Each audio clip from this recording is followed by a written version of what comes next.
Good morning, students. Welcome to third session of ninth chapter, that is national income. In today's session, we will discuss some important concepts of national income. So let us start with the first topic, that is gross domestic product. In short, we call it GDP. Now this GDP, it's very important concept. What is that? The market value of finished goods and services produced by citizens of a country or foreign citizens within the boundary of the country during a year is called gross domestic product. In gross domestic product, the final products or goods produced within the country's limit by natives and foreign citizens or even by nature, such as crude oil, etc., are considered. Here, the concept of GDP, that is related to the boundary of a country. That means production done by citizens of a country but residing in a foreign country, or the incomes generated by citizens of a country from foreign countries. These both the things are not considered. Only production done within the boundaries of the country, that is different, that it is produced by the citizens as well as foreigners, but that is considered as gross domestic product. The figures of GDP are used to compare economies of different countries. Second term, that is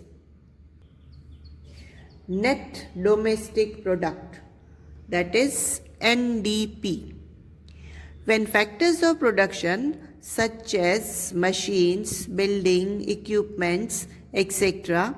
are used for producing goods and services, they undergo wear and tear and their value decreases. This is called depreciation.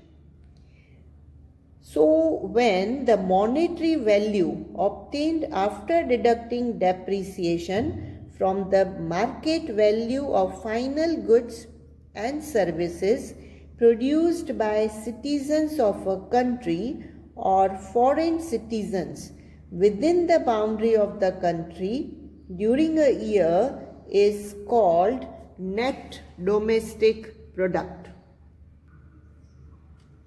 In short, we can say during the process of production within a given year, when the depreciation of domestic or foreign factor of production is deducted from gross domestic product, we get net domestic product. Formula for net domestic product, that is GDP, that is gross domestic product minus depreciation. Next term, gross national product, that is GNP. The monetary value of goods and services produced by citizens of a country during a year is called gross national product. The major difference between GDP and GNP, that is, in GDP, production done within the boundary of the country is considered, irrespective whether it is done by Indians or foreigners in India. However, in GNP, production done by citizens done in a country or even in a foreign country, that is considered. Formula for GNP, that is GDP, that is gross domestic product, plus net income obtained from foreign countries. And how we find this net income obtained from foreign countries? That is total income from foreign countries minus total payment to foreign countries. So we can say difference between income and expenditure to foreign countries, that is our net income obtained from foreign country. That we add in GDP, we get gross national product. Next term, net national product. In short, we call it NNP. The remaining monetary value after deducting depreciation from the monetary value of goods and services produced by citizens of country is called net national product.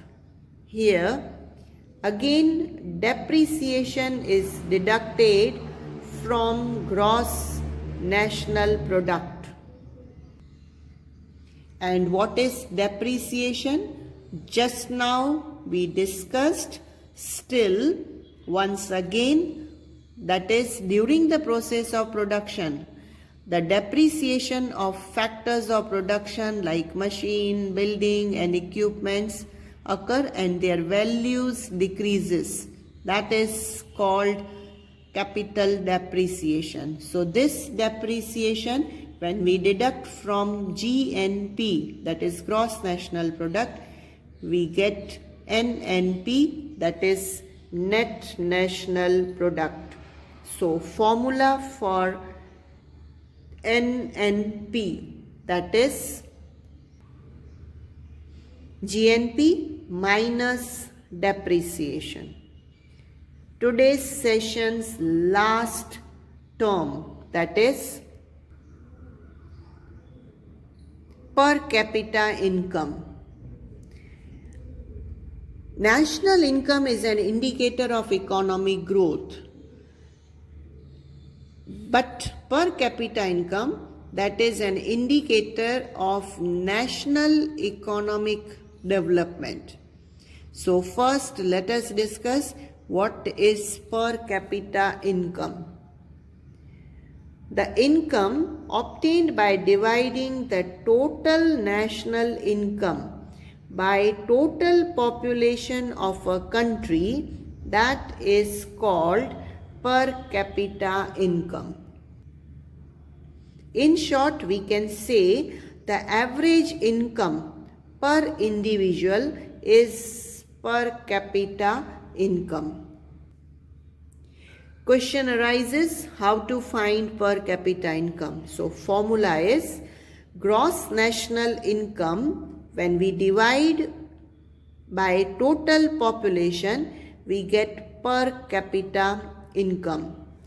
Suppose the national income of a country in a given year is say rupees 60,000 crores, while the population of that country in that year is say 2 crores. So per capita income will be 60,000 crore upon 2,000 crore, that comes 30,000 rupees.